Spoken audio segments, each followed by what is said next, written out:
Hey, you guys, hope you're well. I just wanted to take this opportunity and let you know about our amazing new business scalability scorecard. So have you ever wondered if you're an entrepreneur, you're a business owner, and you want to grow and scale the business, but not sure how, and you're looking for some advice and you're looking for some strategies about how you could effectively grow and scale your business?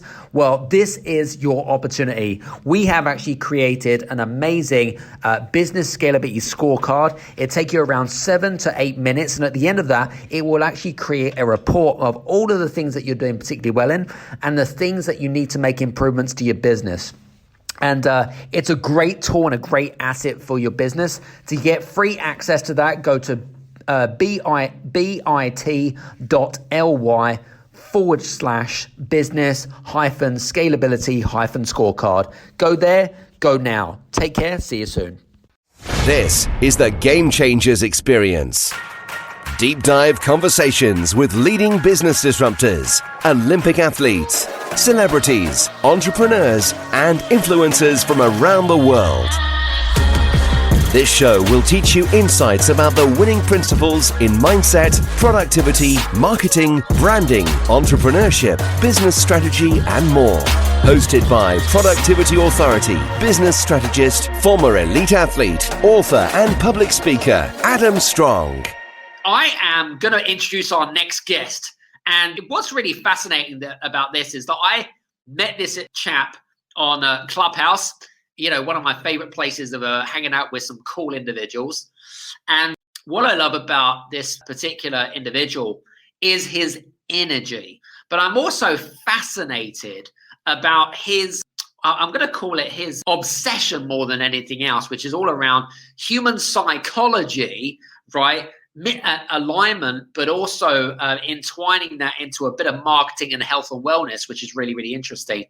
He's from Vancouver, Canada, and he calls himself an entrepreneurial architect, which I absolutely love. He's obsessed with creating new ideas, developing team building. Without further ado, put your hands together for Mr. Julian Deschutter! What's is going on, man? That is a beautiful introduction. I'm so grateful for it. Appreciate it. Appreciate you being here. Yeah, absolutely. My pleasure. Feel honored to get the ask to show up. So I'm happy. Happy Wednesday, as they would say on the Game Changer show. Yeah, I'm a little bit farther behind you, so I still have a whole day ahead of me. It's all good. So listen, what I was going to say to you, I'm kind of interesting to know, actually, because I know that, you're in Vancouver.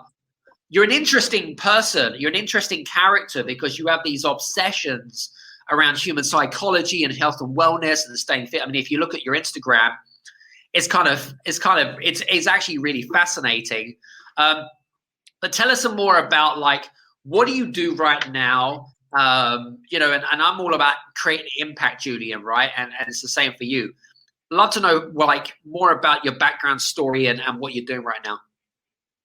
Yeah, so it's such life is such an interesting experience, and I've always battled between, this brain that is since I can remember has been this overthinker, and then this kind of inside that is a builder. And I think naturally, without me realizing it, that was always going to lead me to some form of entrepreneurship, whether that was in a company, out of a company, I didn't really know. But when I go back, it was like tree forts and Lego and building things. And, in high school, it was organizing trips for my friends, and just always that natural inclination to create experiences and spaces that I wanted to see.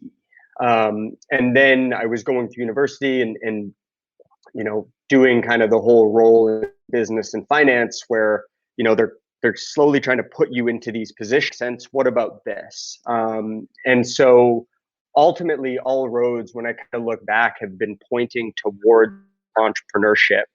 But it's never been entrepreneurship in the space of, I would say, like business and corporate business. It's always entrepreneurship from taking resources and things and reorganizing them to create things that ultimately make my life better, people around me's lives better.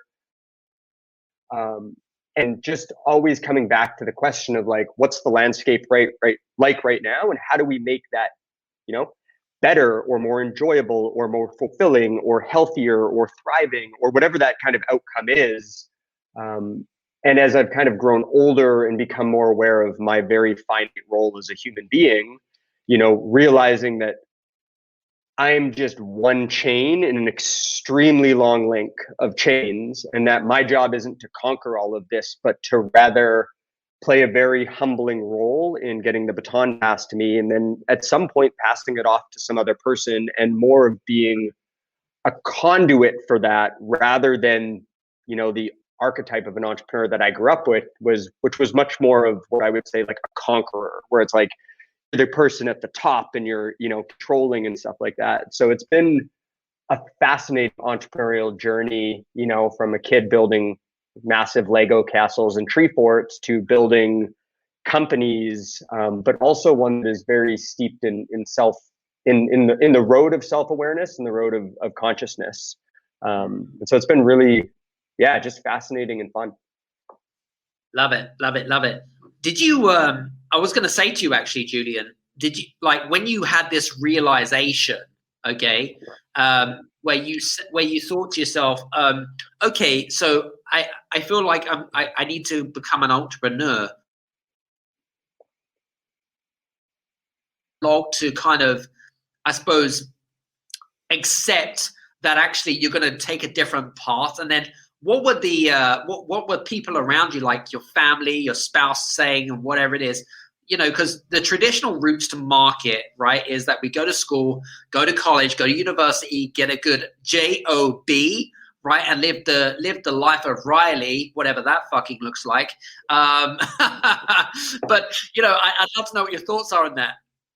Yeah, so that was actually a really kind of powerful story. And the one kind of caveat that I'll always say is that I'm not one of those people that I think everyone should be entrepreneurs. There's kind of those people that fly the flag that, kind of go, everyone should have freedom. Like my personal stance is that everyone should take a long time thinking about who they are and what they seek in their life, and then finding the place that gives them that and find peace in that, right? So naturally, I'm a type of person, I don't like operations. I don't like repetition. I don't like feeling like I have to go to the same place every time.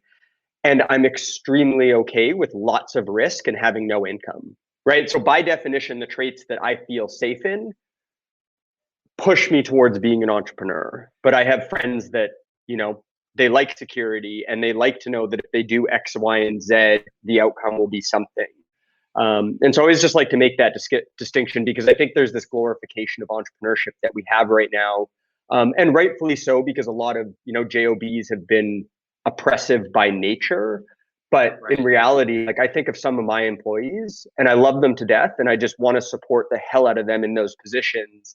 And I think about like giving them the security they need to have their families and stuff like that. And I go, that's a beautiful dynamic.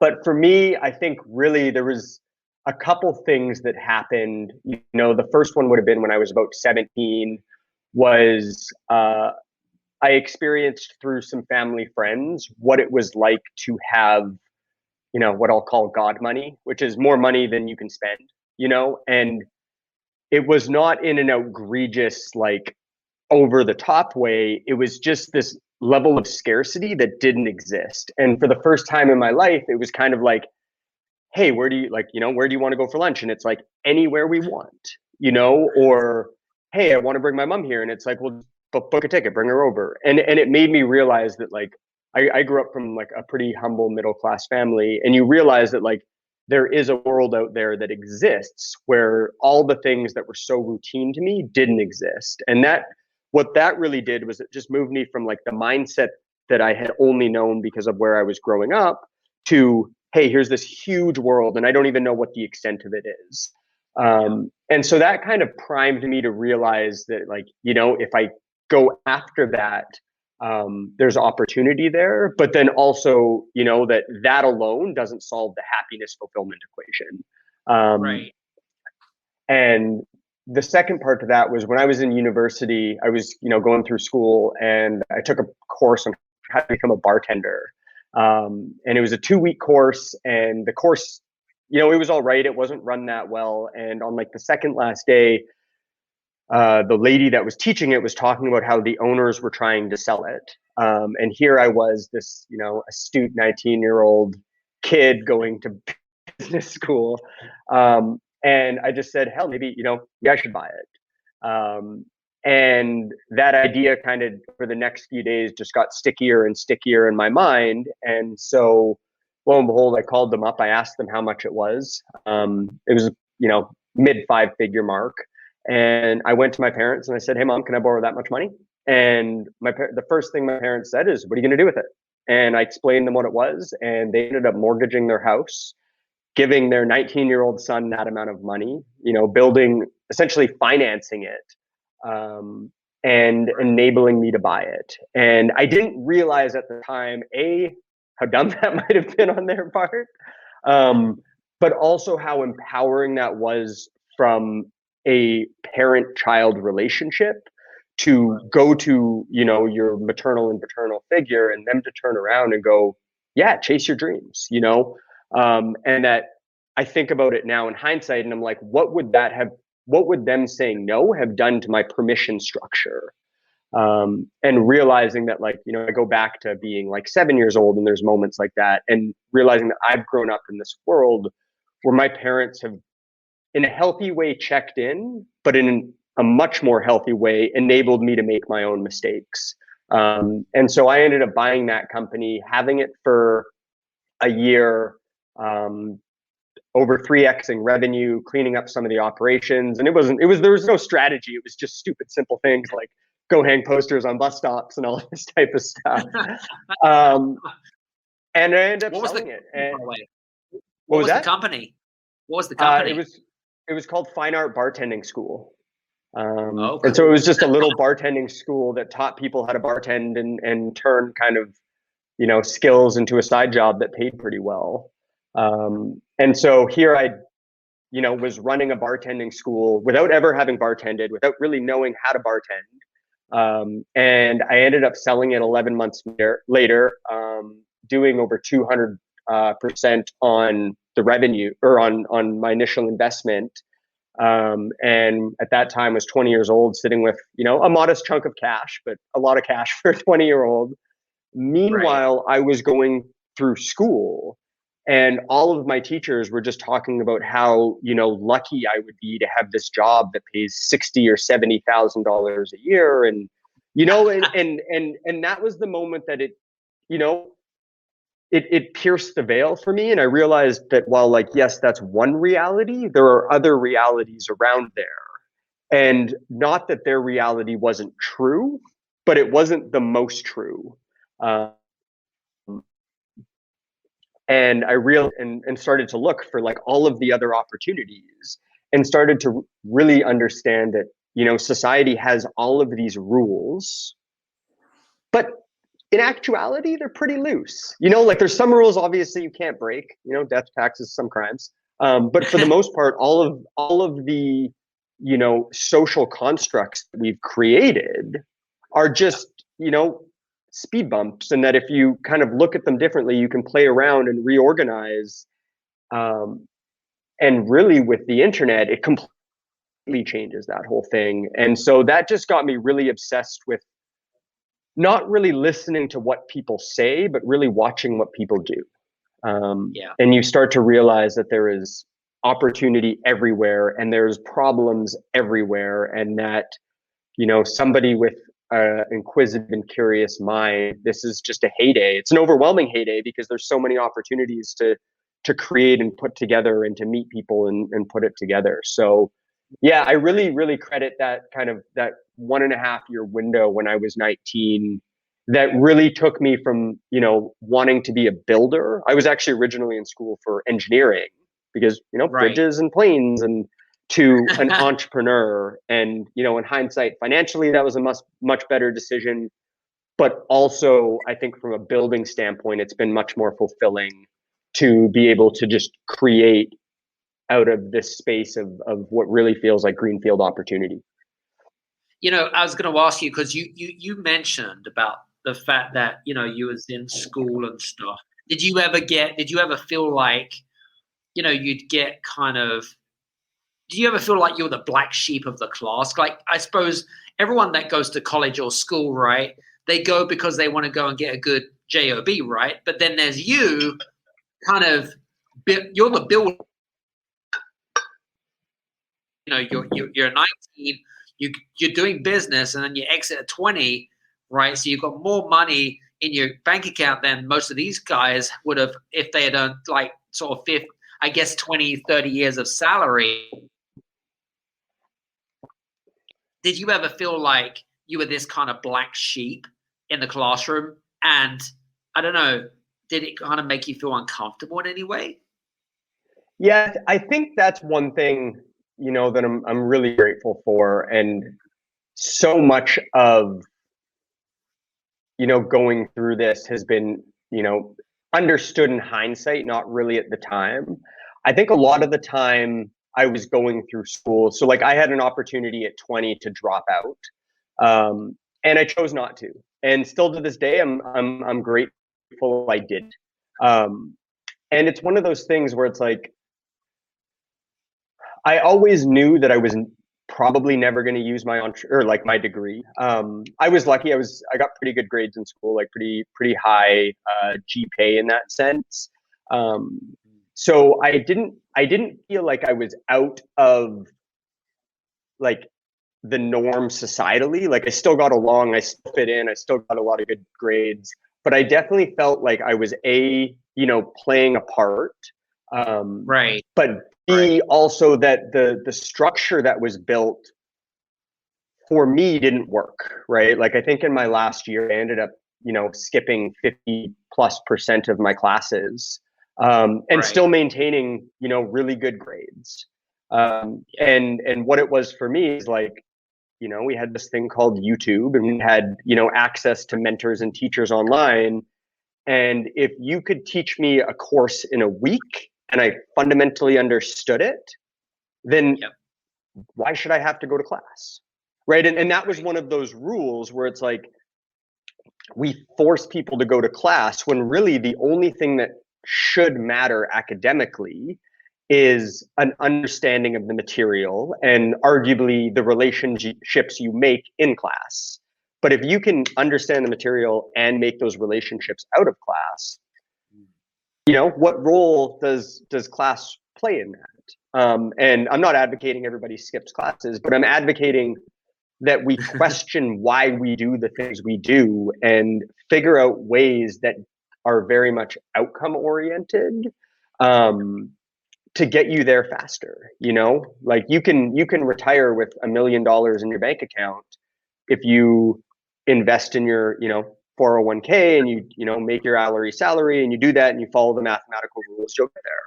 But you can also retire with $1 million in your bank account if you build something of value, work on it really hard for a year, and then sell it right away. And you both have the same outcome, but one has a much better experience of life potentially. And so that's actually what really got me into human psychology, was just this inner gut feeling of like, it feels like everybody's playing this dumb game. Like everybody's posturing and saying these rules and doing these things. And I'm like, but it's That's dumb ego, because it's smart.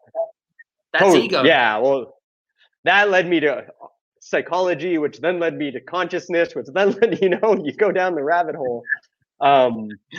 But I was really fascinated with why we set up these structures when there's better ways to do that. And keep in mind, I went through a very transformative period of my life from like 16 to 23 in a very transformative period of analog to digital. Right. So 2010, my teachers are talking about, or 2008, my teachers are talking about, getting an opportunity to meet with this person is the privilege of a lifetime. And here I go on LinkedIn and I'm messaging the CEO of every single Fortune 500 company I can, which at the time, some of them would talk to you. And it was one of those moments for me that really tapped into a little bit of a rebellious side, but not rebellion from anarchy, more rebellion from let's just do the best good and create the most good for people. Interesting, really, really interesting. And I know that you mentioned actually about happiness, right? Really, yeah. And I know that you kind of decided to choose a route which was very unconventional to conventional schooling, right? And the belief system that we're programmed to think about what we do because our parents used to do it and all that shit. But question for especially for listeners that are listening in, right? How do you, from your perspective, right? So you've got people and you've probably got friends, I've got friends, right, that are in jobs that they fucking hate, but they do it because they feel like they need to keep up with the Joneses, right? And they sacrifice happiness and purposeful lives over this kind of belief system that they're not going to keep up with the Joneses. What advice do you have for people like that? Yeah, that's always such a crazy experience to like watch unfold. And humans respond to incentives, and we respond to incentives we don't even know we have, right? Like, your mother or father might have bought you a cake because you got an A+ in grade 2 on a test that was about coloring with crayons. And that moment of feeling good and that relationship that you've built with your mother has now basically built a nervous system inside of you that wants to color inside the lines over and over and over again for the rest of your life. And you don't know why you want to color in the lines. You don't even realize you are coloring in the lines, but you have a biochemical reward for doing that because, your mother did something when you were in grade 2. And so I always kind of start, with an understanding of why humans are doing what they're doing and separating, the animalistic human from the soul human, right? So the biochemical dependency that wants security, food, and safety versus your soul, which wants to create and express and expand, right? And you can call those whatever you want, but they're generally two distinct pieces inside of somebody. And so whenever I'm like dealing with or working with somebody like that, the first thing is to like map out what they're doing and why they're doing it, right? Because most humans go, I want happiness and I want fulfillment. But what they don't realize is that the system they're currently constructed and architected is robbing them of both. But there's some sort of narrative in their head that's telling them, but if I can just get there, I'll be happy or I'll be fulfilled or right. And so once you lay out how those things are actually going, and I'll actually like mind map it out for myself and for somebody, just to get them to see the pattern. Because it's really hard to make a change until you see the pattern. And I think there's a big space of intuition for an individual there of like, not necessarily getting to the answer, but like sitting with yourself. And if you're doing shit you don't want to do every day, you owe it to yourself, to the people you're around, to your kids, to your partner, to, in a more esoteric way, the world, to not necessarily blow up your life and make a change, but to spend an hour once a week starting to map out how you get out of that place. And if you can start to map that out, all of a sudden you have a little thing where you're like, okay, I'm going into work and my throat's tightening. That's a pretty good indicator you're doing something you don't want to do. And if your throat's tightening all day, every day, cool, you owe it to your own self to get out of there. And a lot of the times I think we just like throw the ball, and we're just like, blow up your life, become an entrepreneur, when that's a huge drastic change. When in reality, for most people that, crave that security in the first place, it's like, maybe just find a job that's more in alignment, or maybe, shadow somebody who is building a side hustle that's profitable and learn how they're doing it, or, start with those incremental things to first realize that there is another way of experiencing life.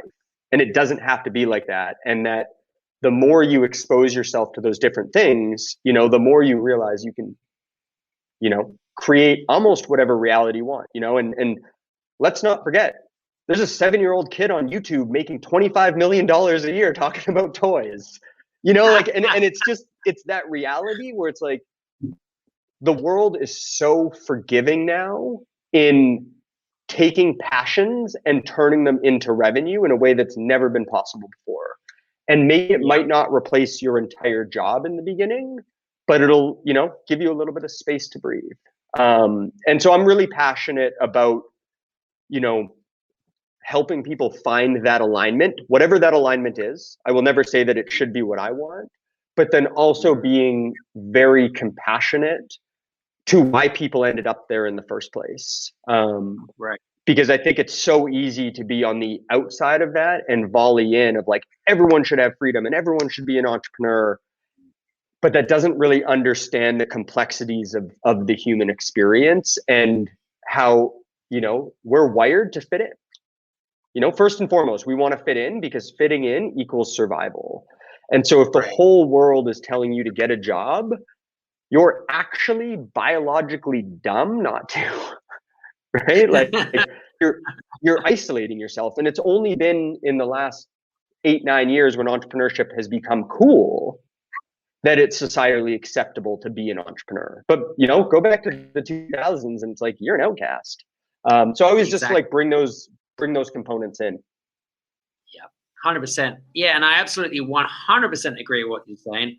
And, and I know that we also have, I know that you're also you're a big fan of a good friend of mine, Dr. John Demartini, which you're kind of fascinated by his work. And I know that, what is your epiphanies and experiences with John?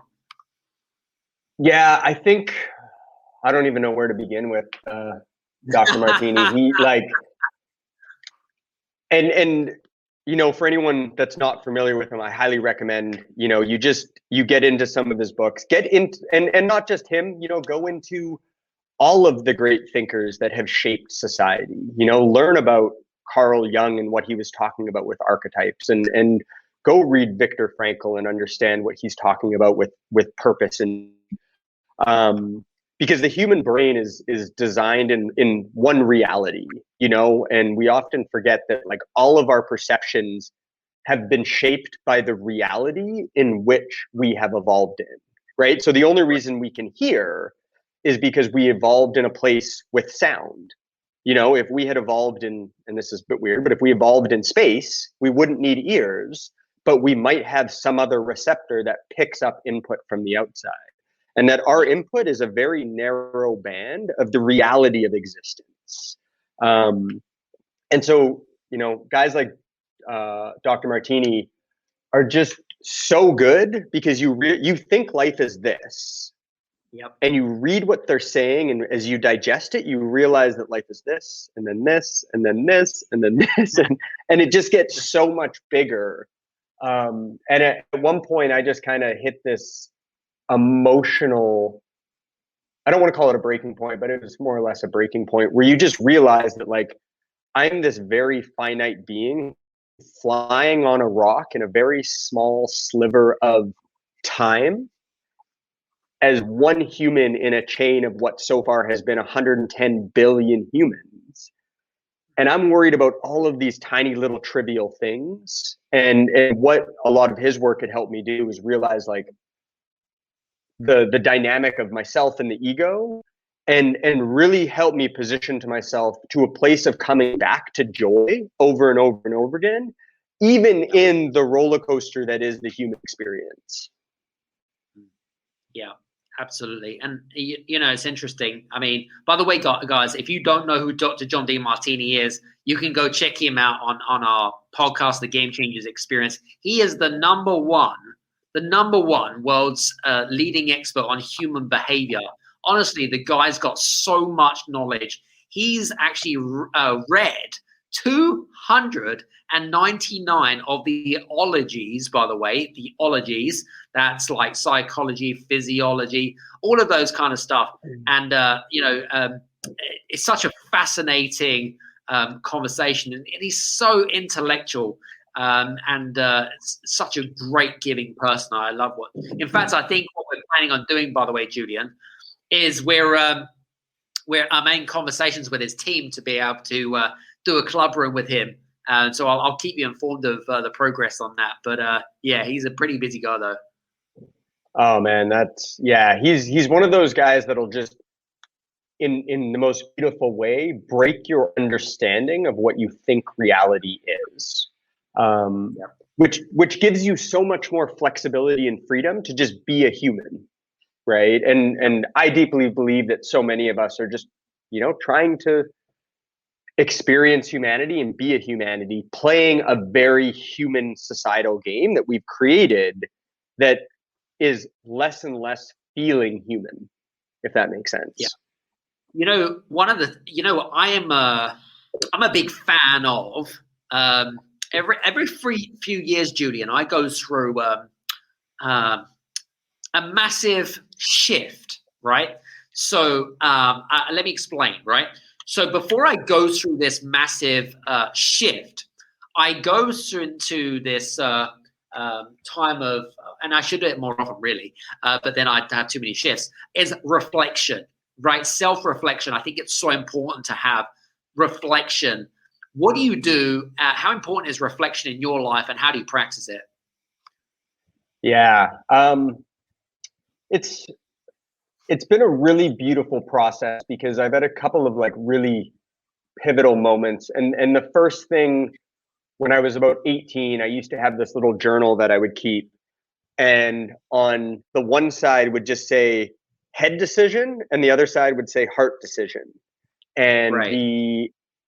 And then it'd have like a little note section about which decision I took and how it turned out. And almost overwhelmingly, I was more aligned and felt better when I took the advice of intuition. And that doesn't mean financially better off. That doesn't mean, better off circumstantially in life. It just meant I felt better. And I felt more at home in my skin. And so going through that process was a moment that like really allowed me to like lean into intuition. Which inevitably over kind of a time period pushed me to start to create, 10, 15, 20 minutes a day, just as a check-in, and to sit there and just be like, what's going on in my life?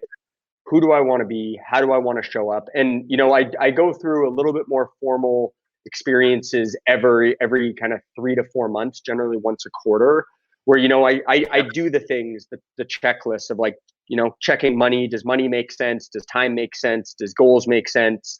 But much more powerful than that is just like a 15-minute, very still check-in every day where I just, take stock of what I'm doing. And sometimes, to be honest, it's 5 minutes. Sometimes it's 3 minutes. But going back to this thing of like trying not to bullshit myself out of a life that I want. Right. And if I want to be free and travel, then, getting to that place where at the very least I'm honest with myself about it of like, this is what I want, but this is what I'm doing. Am I okay with that? If yes, keep going. If no, start progressing towards change. And so, without telling people just to like meditate, I think that process of checking in quietly every day matters. And then I'm also a big fan of stillness through meditation, just to create more and more space to allow those little voices to come up and to be present. And I find in a world that is so loud and so overstimulating, that is a practice that ultimately does need to be cultivated. We have brains that are running 100 miles an hour all day, every day, texts, incoming, emails, thinking. And then, you sit down to go meditate and it'd be like grabbing Usain Bolt and stopping him at the 50-meter line and saying, stop. Like every instinct in his body is like, why would I stop? Keep running. Right. And then, so we meditate for 10 minutes and we're like, my brain won't stop. Meditation doesn't work. And it's like, of course it doesn't. You've been training it to go at 100 miles an hour 99% of your time. You have to basically rewire it to learn to slow down. And so a lot of the times I think we default to like, meditation as a really cool tool for self-awareness, when in reality, it doesn't work in context. So I just tell people, and myself included, to just sit down and, listen to music and just let things come up and find that place where you listen to your insides of like, what feels right, what feels intuitive. And ultimately somehow to find the courage to honor that on some level. Yeah. Right. Interesting. Because I think a lot of us know what's right for us, but the courage is a whole nother component, Yeah, that makes complete sense.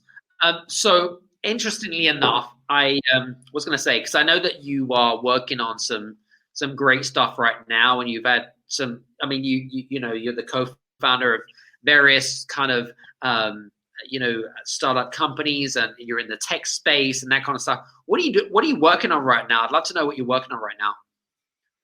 Yeah, so the two big projects that I have right now are a platform called Movement App, and that is a fitness platform that was born out of COVID, just gyms transitioning online.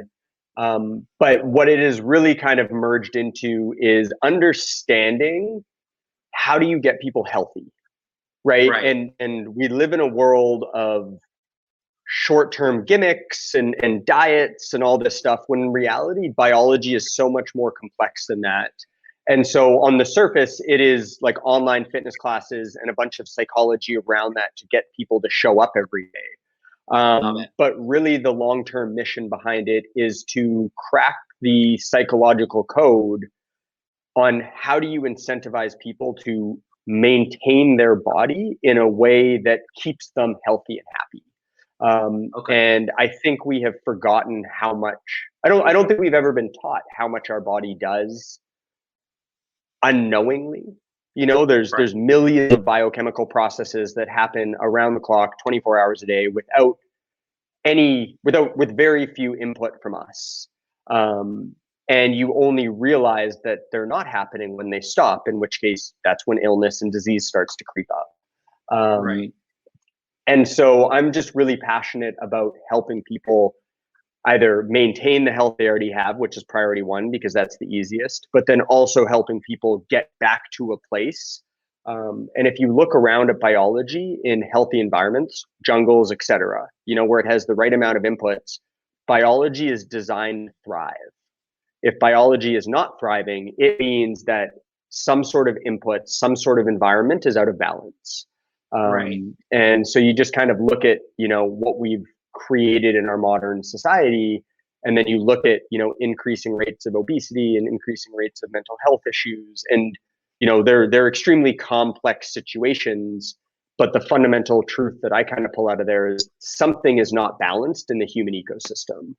And so Movement exists to help in a small way act as a platform to allow people to, at the very least, do some big things that take a majority of the space up, in the sense of, you go for a good workout and a whole bunch of biological systems fire that are really healthy. And so how do you get people to show up and do that every day?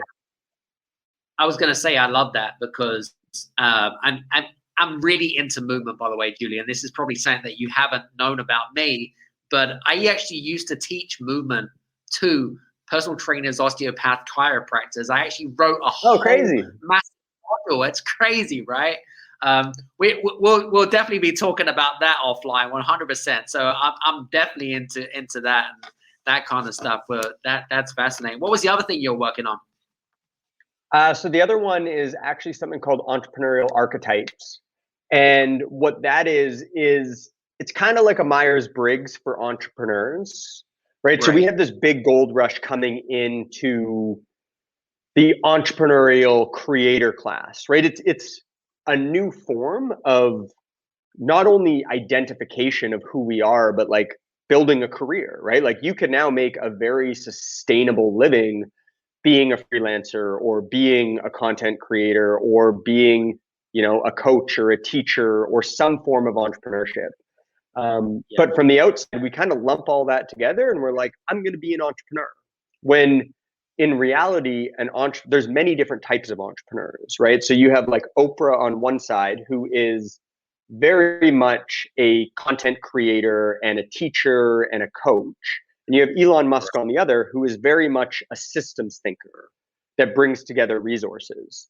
If Elon Musk put himself in Oprah's shoes, he'd probably fail. And if Oprah put herself in Elon Musk's shoes, she'd probably fail, right? And so the entrepreneurial archetype is actually a psych-based quiz that allows you to go through it, answers a bunch of questions, and then based on how you respond to these questions that we've built, start to uncover what type of entrepreneur you are, what type of company that you want, what type of people you need to surround yourself to support you with, where your roadblocks are going to be, and then has a bunch of assets that allow you to, further strengthen what you're good at and support what inevitably you're not good at, right? And that was born out of this place of seeing people who were, very creative, artistic creators trying to put together systems to scale scale a fit company to have lots of employees. And I'm like, you're not like an employee building company entrepreneur.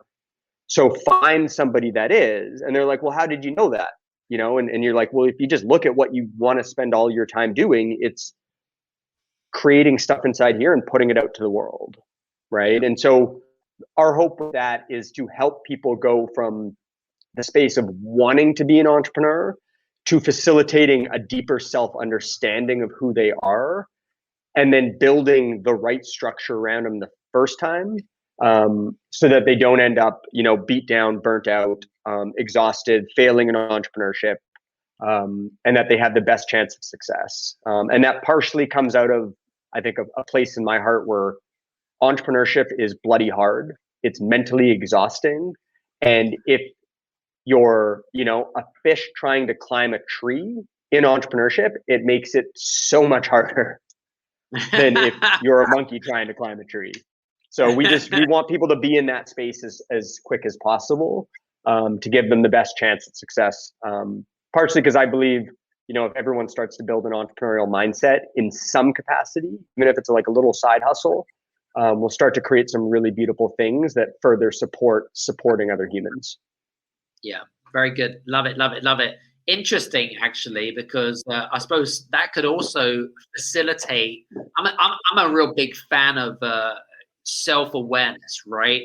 Because if you're not self-aware of like your strengths and your weaknesses and what do you need to do to become successful, and it's interesting because you picked up a really good point earlier on. Not everyone is an entrepreneur, right? You could be an intrapreneur.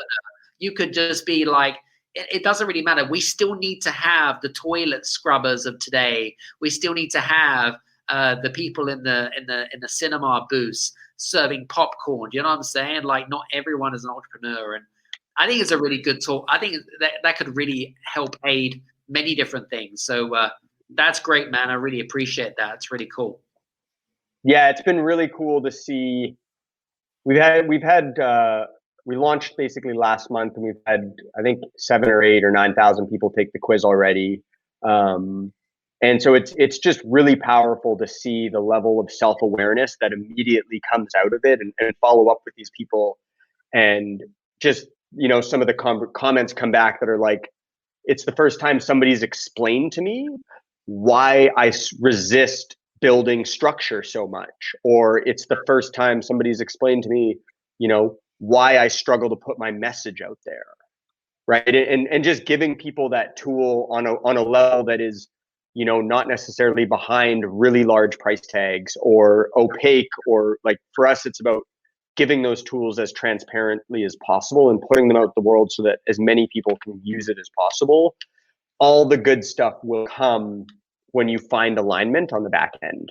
And so it's been a really powerful kind of first month and a half here, and just excited to keep getting it out to people, scaling it, And then ultimately our big thing is building the entrepreneurial community behind it so that like-minded entrepreneurs can find each other, and entrepreneurs can find unlike-minded entrepreneurs that can support each other. Love it. It's like a kind of a collaborative community, if you like. And you know, in fact, it's interesting. We were talking about collaborations earlier on in our private Next Level Club, which is our private members only club, about the importance of building collaborative synergies more than anything else to kind of make something which is kind of more impactful than it's just you. Do you know what I mean? So it's interesting. We're kind of singing off the same hymn note. I like that. That's kind of cool, man. Well, I take a lot of my inspiration from nature, right? Where if you look at a forest is inherently collaborative. It has to be. Right. An uncollaborative forest dies, right? And so when you look at the human experience, it has to be collaborative as it was born out of the same systems, right? And that's what I'm really fascinated in, especially at this time of like the internet and even some of the stuff that's happening in like decentralized finance and decentralized platforms. You know, what is the true potential of humans and entrepreneurship in a decentralized world? Right. It's pretty fascinating. Yeah, very cool. Listen, I'm conscious of time, and we could be talking about we have some very interesting commonalities. So, but listen, I just want to say thank you very much for being on the show today. Guys, if you are listening to the recording of this, or even if you listen to us on YouTube, whatever, if you want to connect with Julian, make sure what's the best way that they can connect with you, Julian? Yeah, the two easiest ways, just go to deschutes.co. Drop me a message on there. There's a contact page and a little chat thing there. Or if you're on Instagram, I'm pretty responsive on that. And that's just Deschutes. Nothing crazy, nothing hard to find. So do it on there. I love, having these conversations. Clearly I'm a little bit passionate about it. So just looking to connect with like-minded people that just want to keep creating and building and love this conversation, Adam. Love connecting with you. Love all the commonalities that have come up and just look forward to continue to build and create together. Absolutely. Looking forward to it too. Listen, guys, please feel free to reach out to Julian as well. And I'm sure that if you want to take that scorecard, by the way, if you want to take that quiz, drop Julian a little message either on Instagram or on the Deschutes website. Just mention the show that you've listened to Julian on here, and I'm sure in due time you'll be able to be like, okay, you listened to that. Cool. So, listen, buddy, just want to say thanks very much for being on the show today, giving your epiphanies and your great content, man. Oh, Adam, I love what you're doing at the Game Changer Show. Love just all the guests that you have. So I'm super honored to be, invited on, and look forward to watching so much more of them.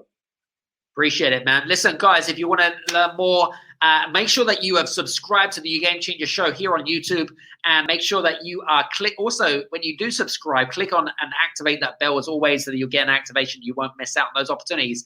So for me and Julian, we'll see you back here again on next Wednesday, 6 p.m. GMT, 10 a.m. Pacific, 1 p.m. Eastern. And have a fantastic day when you leave that. Take care. See you soon.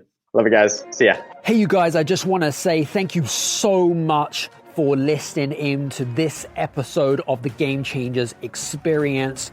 I hope that you got some amazing value, some great insights, and golden nuggets that you can implement into your business straight away. I would really, really appreciate it if you could leave a 5-star review on the button below. Have a fantastic day, and we'll see you on the next episode. Take care.